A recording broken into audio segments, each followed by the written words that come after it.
അധ്യായം 24. ഇസ്രായേലിനെ അനുഗ്രഹിക്കുന്നത് കർത്താവിന് പ്രസാദകരമെന്ന് മനസ്സിലാക്കിയപ്പോൾ മുന്നവസരങ്ങളിൽ ചെയ്തതുപോലെ ശകുനം നോക്കാൻ പോകാതെ ബാലാം മരുഭൂമിയിലേക്ക് മുഖം തിരിച്ചു നിന്നു. അവൻ കണ്ണുകൾ ഉയർത്തി ഗോത്രങ്ങളനുസരിച്ച് ഇസ്രായേൽ പാളയമടിച്ചിരിക്കുന്നത് കണ്ടു. ദൈവത്തിന്റെ ആത്മാവ് അവന്റെ മേൽ ആവസിച്ചു. അവൻ പ്രവചിച്ചു പറഞ്ഞു: ബയോറിന്റെ മകൻ ബാലാമിന്റെ പ്രവചനം, ദർശനം ലഭിച്ചവന്റെ പ്രവചനം, ദൈവത്തിന്റെ വാക്കുകൾ ശ്രവിച്ചവൻ, സർവശക്തനിൽ നിന്ന് ദർശനം സിദ്ധിച്ചവൻ, തുറന്ന കണ്ണുകളോടെ സമാധിയിൽ ലയിച്ചവൻ പ്രവചിക്കുന്നു. യാക്കോബേ, നിന്റെ കൂടാരങ്ങൾ എത്ര മനോഹരം! ഇസ്രായേലേ, നിന്റെ പാളയങ്ങളും വിശാലമായ താഴ്വര പോലെയാണവ.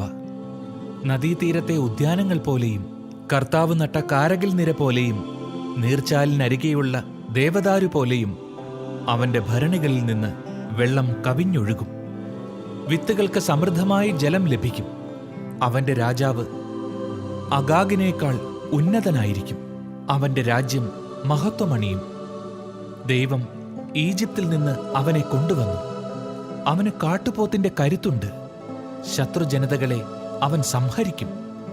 അവരുടെ അസ്ഥികൾ അവൻ തകർക്കും. അവന്റെ അസ്ത്രങ്ങൾ അവരെ പിളർക്കും. സിംഹത്തെപ്പോലെയും സിംഹിയെപ്പോലെയും അവൻ പതുങ്ങിക്കിടക്കുന്നു. അവനെ ഉണർത്താൻ ആർക്ക് ധൈര്യമുണ്ടാകും? നിന്നെ അനുഗ്രഹിക്കുന്നവൻ അനുഗ്രഹീതൻ, നിന്നെ ശപിക്കുന്നവൻ ശാപഗ്രസ്തൻ. ബാലാമിനെതിരെ ബാലാക്കിന്റെ കോപം ജ്വലിച്ചു. അവൻ കൈ കൂട്ടിയടിച്ചുകൊണ്ട് പറഞ്ഞു: എന്റെ ശത്രുക്കളെ ശപിക്കാൻ ഞാൻ നിന്നെ കൊണ്ടുവന്നു. എന്നാൽ 3 പ്രാവശ്യവും നീ അവരെ അനുഗ്രഹിച്ചിരിക്കുന്നു. അതിനാൽ നിന്റെ ദേശത്തേക്ക് ഓടിക്കൊള്ളുക. വലിയ ബഹുമതികൾ നൽകാമെന്ന് ഞാൻ വാഗ്ദാനം ചെയ്തിരുന്നു. എന്നാൽ കർത്താവ് നിനക്കത് നിഷേധിച്ചിരിക്കുന്നു. ബാലാം അവനോട് പറഞ്ഞു: നിന്റെ ദൂതന്മാരോട് ഞാൻ പറഞ്ഞില്ലേ, ബാലാക്ക് തന്റെ വീട് നിറയെ പൊന്നും വെള്ളിയും തന്നാൽ പോലും കർത്താവിന്റെ കൽപ്പനയ്ക്കപ്പുറം സ്വമേധയാ നന്മയോ തിന്മയോ ചെയ്യാൻ എനിക്ക് സാധിക്കുകയില്ല.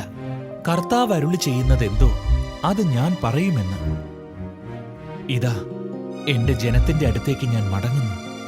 ഭാവിയിൽ ഇസ്രായേൽ നിന്റെ ജനത്തോട് എന്ത് ചെയ്യുമെന്ന് ഞാൻ അറിയിക്കാം. ബാലാം പ്രവചനം തുടർന്നു. ബയോറിന്റെ മകൻ ബാലാമിന്റെ പ്രവചനം, ദർശനം ലഭിച്ചവന്റെ പ്രവചനം, ദൈവത്തിന്റെ വാക്കുകൾ ശ്രവിച്ചവൻ, അത്യുന്നതന്റെ അറിവിൽ പങ്കുചേർന്നവൻ, സർവശക്തനിൽ നിന്ന് ദർശനം സിദ്ധിച്ചവൻ, തുറന്ന കണ്ണുകളോടെ സമാധിയിൽ ലയിച്ചവൻ പ്രവചിക്കുന്നു. ഞാൻ അവനെ കാണുന്നു, എന്നാൽ ഇപ്പോഴല്ല. ഞാൻ അവനെ ദർശിക്കുന്നു, എന്നാൽ അടുത്തല്ല. യാക്കോബിൽ നിന്ന് ഒരു നക്ഷത്രം ഉദിക്കും. ഇസ്രായേലിൽ നിന്ന് ഒരു ചെങ്കോൽ ഉയരും. അത് മൊവാബിന്റെ നെറ്റിത്തടം തകർക്കും. ക്ഷേത്തിന്റെ പുത്രന്മാരെ സംഹരിക്കുകയും ചെയ്യും. ഏദോം അന്യാധീനമാകും, ശത്രുവായ സെയീറും. ഇസ്രായേലോ സുധീരം മുന്നേറും. ഭരണം നടത്താനുള്ളവൻ യാക്കോബിൽ നിന്ന് വരും. പട്ടണങ്ങളിൽ അവശേഷിക്കുന്നവർ നശിപ്പിക്കപ്പെടും. അവൻ അമലേക്കിനെ നോക്കി പ്രവചിച്ചു. അമലേക്ക് ജനതകളിൽ ഒന്നാമനായിരുന്നു, എന്നാൽ അവസാനം അവൻ പൂർണ്ണമായി നശിക്കും. അവൻ കേന്യരെ നോക്കി പ്രവചിച്ചു. നിന്റെ വാസസ്ഥലം സുശക്തമാണ്. പാറയിൽ നീ കൂടുവച്ചിരിക്കുന്നു, എന്നാൽ നീ നശിച്ചു പോകും. അസൂർ നിന്നെ അടിമയായി കൊണ്ടുപോകും. ബാലാം പ്രവചനം തുടർന്നു.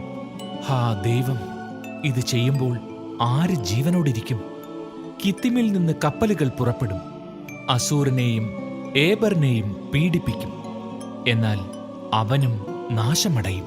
ബാലാം സ്വദേശത്തേക്ക് മടങ്ങി. ബാലാക്ക് തന്റെ വഴിക്കും പോയി.